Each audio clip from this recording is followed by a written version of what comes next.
तो एक बार फिर से यूपी बोर्ड एग्जाम से एक हैरान करने वाली अपडेट जरूर सामने आ चुकी है, वो भी परीक्षाओं के बीच। देखिए, एग्जाम सेंटर पर इतनी बड़ी लापरवाही आखिर कैसे हो सकती है। पूरे एजुकेशन डिपार्टमेंट में कहे तो हड़कंप मच चुका है एग्जाम प्रक्रिया और परीक्षाओं की जितनी भी पेपर लीक मामले को लेकर। असल में 12 मार्च को होने वाली इंटरमीडिएट संस्कृत की जो परीक्षा कहेगी पेपर है, वो 20 दिन पहले ही गलती से पैकेट खोल दिया है, यानी कि बड़ी लापरवाही। इतना ही नहीं, ये घटना जो है वो हाई स्कूल के सोशल साइंस एग्जाम के दौरान जो है की गई थी, जबकि गलती से उसे टाइम 12वीं क्लास के संस्कृत जो पेपर है जो 12 मार्च को होने वाला है वो पहले ही खोल दिया। हालांकि डीआईओएस ने तुरंत एक्शन लेते हुए अगर कहे कि सेंटर की तरफ से जितने भी तरीके हैं, जितने भी अगर कहे कि पूरी प्रक्रिया है उसको रोकने का फैसला लेते हुए उसके खिलाफ एफआईआर भी दर्ज कर दी है।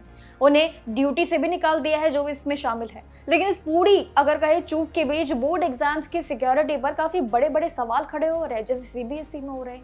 आखिर कौन सा एग्जाम सेंटर है जहां पर ये पेपर लीक का मामला एक बार फिर से सामने आया है, और आखिर ये खास रिपोर्ट क्या है, चलिए जानते हैं।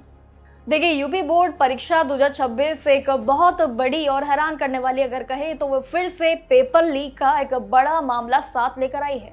जहां पर आजमगढ़ के अगर हम एग्जाम सेंटर की बात करें तो वहां पर ये खबर आई है कि ये लापरवाही जो है काफी बड़ी की गई है यूपी बोर्ड द्वारा।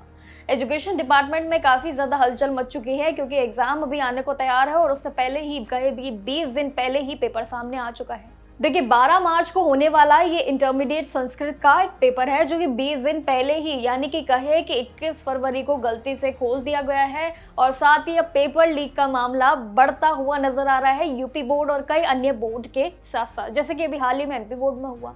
और हद तो तब पार हुई जब सेंटर ने ये रिपोर्ट भेजी कि एग्जाम में कोई भी स्टूडेंट प्रेजेंट ही नहीं हुआ, जबकि असलियत कुछ और थी।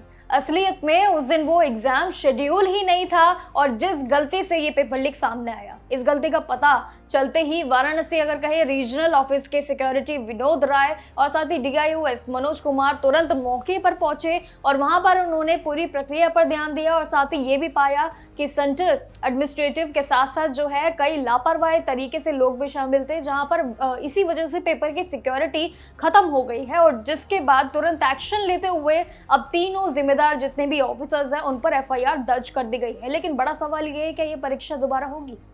लेकिन यूपी में अगर कहे तो ये पूरा मामला एक बार फिर से सामने आ रहा है, कई बार हो चुका है, जिसमें 5 नए सॉल्वर है, हालांकि अभी पकड़ चुके हैं, लेकिन अब तक ये 11 सॉल्वर जो है गिरफ्तार भी हो चुके हैं। और किसी की भी अगर देखें तो जगह पर एग्जाम देने अगर आप पहुंचते हैं तो अपनी जानकारियों का ध्यान रखेगा।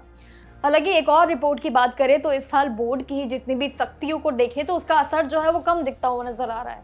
इस बार जो है काफी मामले सामने आ रहे हैं, जहां लगभग 3 लाख से ज्यादा कहे कि 2,98,959 जो है कैंडिडेट्स ने एग्जाम छोड़ दिया है, जो कि एक बड़ा मामला सामने आ रहा है, जिसमें हाई स्कूल, सोशल साइंस और इंटर इंग्लिश जैसे कई सब्जेक्ट शामिल है। एक बड़ा मामला फिर से सामने, जहां पर यूपी बोर्ड की परीक्षा दे रहे हैं सभी बच्चे आखिर क्यों एग्जाम सेंटर छोड़ के भाग रहे हो और अपनी प्रक्रिया कहे कि अपनी परीक्षाओं को पूरी अधूरी छोड़कर जो है वो जाते हुए नजर आ रहे हैं, जो परीक्षाओं पर भी ध्यान नहीं दे रहे हैं।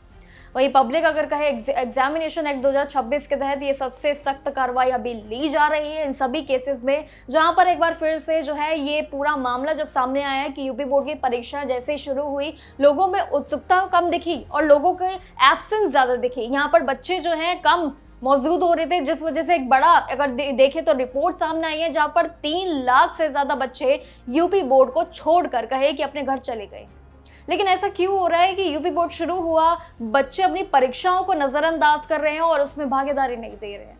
ऐसी क्या सख्त रूल्स है, ऐसा क्या है जो बच्चे परीक्षा छोड़कर भाग रहे हैं, ये भी एक बड़ा सवाल है जो एक काफी ज्यादा अगर कहे कि जवाब लेकर बैठा है। लेकिन इसी बीच अगर देखें तो एक और मामला सामने आया है फिर से, और वो है यूपी बोर्ड का पेपर लीक, जहां हाल ही में अभी एमपी बोर्ड का पेपर लीक का सामने आया मामला, और फिर आया सीबीएसई का हालांकि पेपर लीक तो नहीं, लेकिन काफी डिफिकल्टी लेवल पर बच्चों के कहीं कि पेपर बनाए जा रहे हैं, और जिसके बाद अब यूपी बोर्ड का एक और ये बड़ा कांड सामने आया है।